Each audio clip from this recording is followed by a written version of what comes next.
What's up, everyone? Jesse and Melissa here with Adventure Endeavor. We are here to talk about Mexico. And is Mexico safe? Yes. It's probably one of our biggest questions we've gotten while we were down there for over a month. In this video, we want to go ahead and break it down into different categories the best that we can, let you know our experiences and our thoughts on everything when we were down there, and hopefully this provides you with a good amount of information, so if you're planning a trip, it can be safe and fun and all of that good stuff. Yeah, we hope we can put your fears aside. Alright, so we're going to go ahead and try to break it down to a couple categories. That way we could stay organized and it's easier for you guys as well. The first one in general is just going to be driving. Let's start by crossing the border. Obviously, that could be stressful. People might think that that's not safe. We didn't have that experience. It seemed very safe. They're just doing their jobs.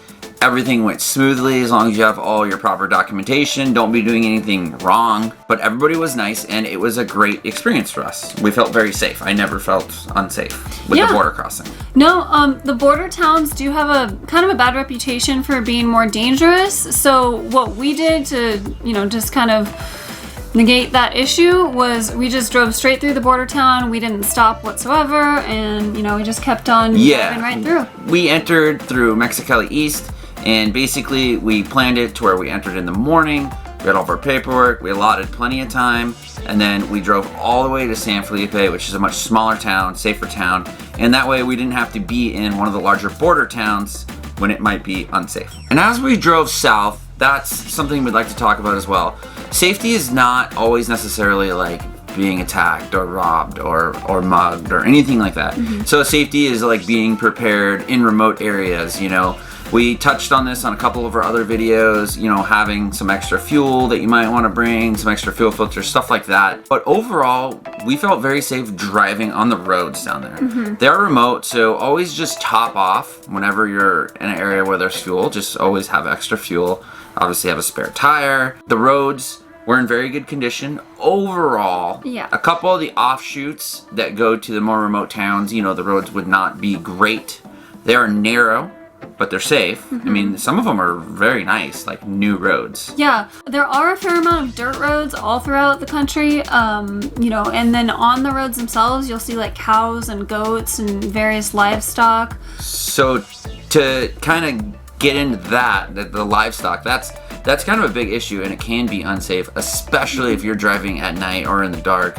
We drove a couple times in the early morning, and there were cows like in the road, on the road. And if you come around a corner, you hit a cow. So like in the States, we try to avoid driving at night, and we tried in Baja. Obviously you have to do what you gotta do, but that is something, in the States you don't normally see that many animals on the road. Right, but that's one of the bigger suggestions for maintaining like your safe driving habits while you're in Mexico is just not to drive at night or avoid it at all costs whenever possible. Yes, that's very, very important. And another thing about driving in Mexico that we noticed, especially in a bigger town like La Paz, stop signs, like we're from California, so we know the California stop, which is a rolling stop. That's just where the name comes from, California stop. But in Mexico, they take it to a whole different level. Yeah, they honestly, they don't stop at stop signs at all. And we got a couple horns a couple times because we would stop because, we wanted to stop because it says stop. And we're foreigners and we didn't want to get pulled over. Yeah, you don't want to get pulled over. So that's something to be aware of. It wasn't a big deal. Just pay attention, stop at the stops, and just be aware, that people are not going to stop. And they're gonna get irritated with you, but always when in doubt, just go by the rules. Go by the actual rule because you can get pulled over for that. People did, they slow, and then they're looking, and if they're the first ones there in a slow, they just keep going. So it's super important to stay on guard when you're driving in Mexico, specifically for things like potholes, which can be found in random places, and speed bumps. Let me tell you, speed bumps are very often well hidden, not marked at all. Sometimes they are, painted yellow and they have a sign, but a lot of times they're not marked whatsoever. And we had some friends and we saw some people, actually I had my own experience as well, of a speed bump that just snuck up on us out of nowhere. And you know, you're gonna hit that at speed and you're gonna probably do some damage to your vehicle. So do you want to tell your side of the story? Yeah, I mean, all I want to say is that sometimes they're marked, sometimes they're not. You'll be driving, you know, going 50 miles per hour on their highway down there, and if you start to see like buildings on the side, you should just assume that there is going to be a little town and that there's potential for a speed bump. We had a friend who had kind of an accident because his cab over actually hit the speed bump so hard that it whacked the top part of the roof of his truck. So that's something that could happen. Like I said, some are marked, some are painted yellow, some have actual signs that say tops. Yeah. But lots of times they were not marked. We saw a Westphalia van approaching one of the speed bumps like 40 miles per hour and didn't see it until the last possible second. Slammed on his brakes and hit it so hard like we saw sparks flying. Yeah, and the rear of the van came off the ground. So the speed bumps, pay attention. They sneak up and you can stay safe if you pay attention. And we thought we were, but accidents happen. Yeah, that bump snuck up out of nowhere. That's all I gotta say to you on that one. Kind of still along the line of driving and being safe with driving is, let's talk about the police down there. So we personally never got pulled over by the police, but I believe our friends in total, between all of them, a total of 5 times, people were, I think 5 now. People were pulled over for various reasons, whether it's talking on your cell phone, which you're not supposed to do down there, whether it's speeding, running through a stop sign, whatever. This is something that I think a lot of people get afraid of because they feel like you can't trust the police down there. The police really might try to scam you if you get pulled over. We had one of our friends actually get pulled over and told that they should speed up, and that was like the one instance where that a cop was just honest yes. and wasn't trying to scam anyone. Right, but the police in Mexico do have a bad rap for trying to shake down foreigners specifically. And it's true. It happens, and that's what our friends experienced a couple times. Basically, they were trying to say, hey, you blew 2 stop signs, like you owe me X amount of money, you have to pay me now, when in reality, the way it works in Mexico is you are supposed to follow them to the police station and you pay your fine right then and there. So if they're trying to get money from you on the side of the street, you just tell them no. You say, hey, no, like I don't have any money, blah, blah, blah. Like we can go to the police station and I can pay there. And that's what everyone did. And most of the time, I mean all the time actually, then the cops were just like, oh, okay, after pressing for a while, oh, okay, be on your way. Like enjoy your vacation. Yes, and it always helps in any kind of scenario where there's a confusion or, you know, a run-in with the cops. It's going to be really, really helpful if you know at least some Spanish. You know, you can use various apps to help you translate. Like in that instance, you know, you would say like, vamos a la estación. I don't know if I'm saying that right, but basically, let's go to the station. And you just do what I do, and I just say, no comprende.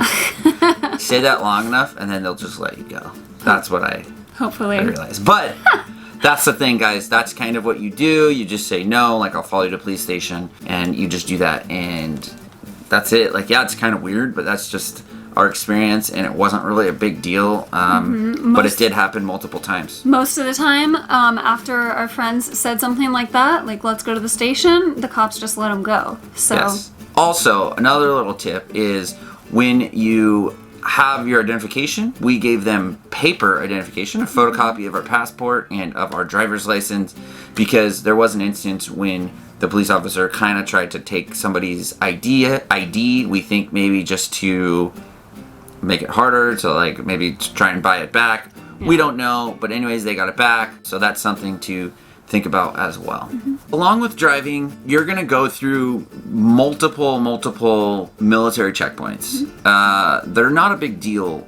I'll admit, I was nervous in the beginning just because it's something that you're not used to.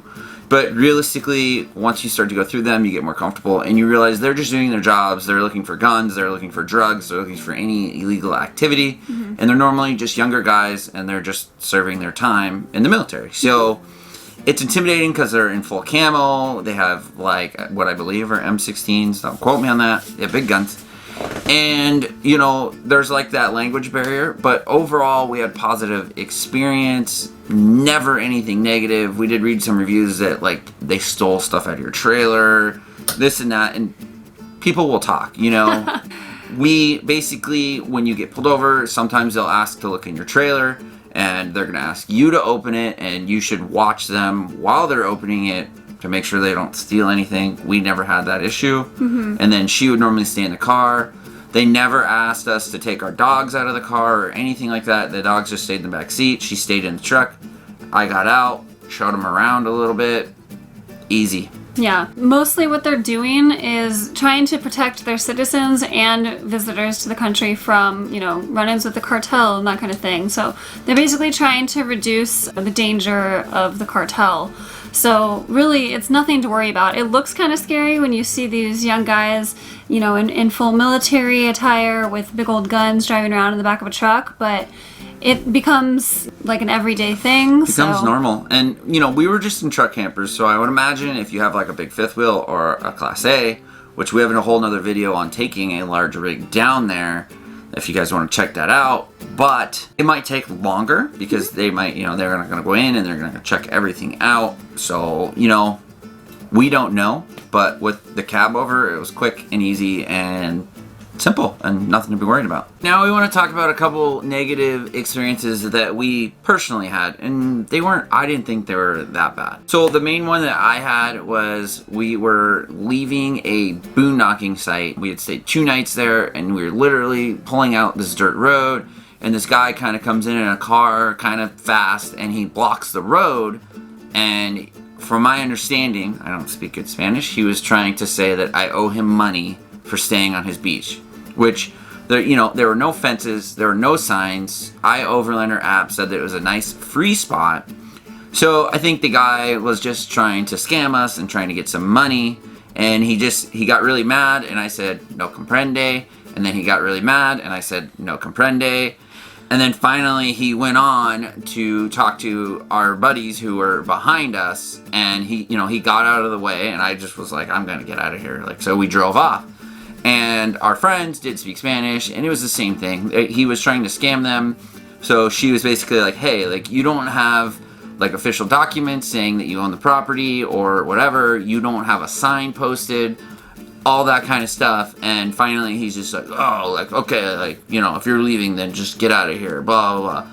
Basically, he saw some campers down by the water, assumed, you know, that it were people that had money, and he was trying to get money. It wasn't a big deal, but it's something that kind of, I think, is happening more and more as it gets more popular to go down there. You know, and lots of times we did pay for sites, and that was because, you know, they had a gate up or whatever, and we want to camp there. So cool, it's $5, like, no big deal. If you're traveling in the cities in Mexico, it's just like any other city. You want to stay on well-lit streets, don't stay out too late, you know, don't get too drunk and find yourself in a situation that could be dangerous or could go south real quick.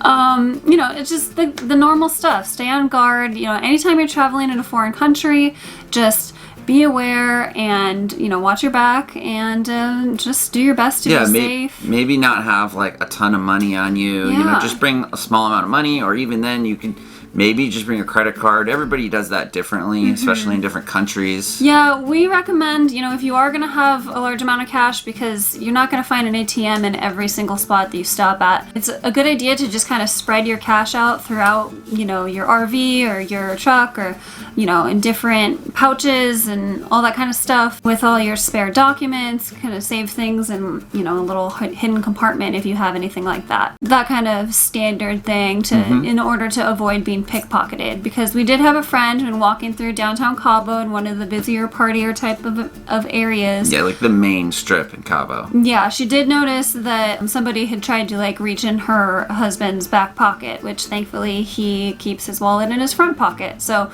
just that kind of thing to be aware of. It was really only one instance in one town where it was like kind of hustling and bustling and a little and crazy. I mean, let's be honest, that happens in like any major city, even in the States. Absolutely. In the States, I mean, in all sorts of other countries. So I wouldn't say that was necessarily like a Baja thing or anything like that, but just something to be aware of. I would still say it's safe, but yeah.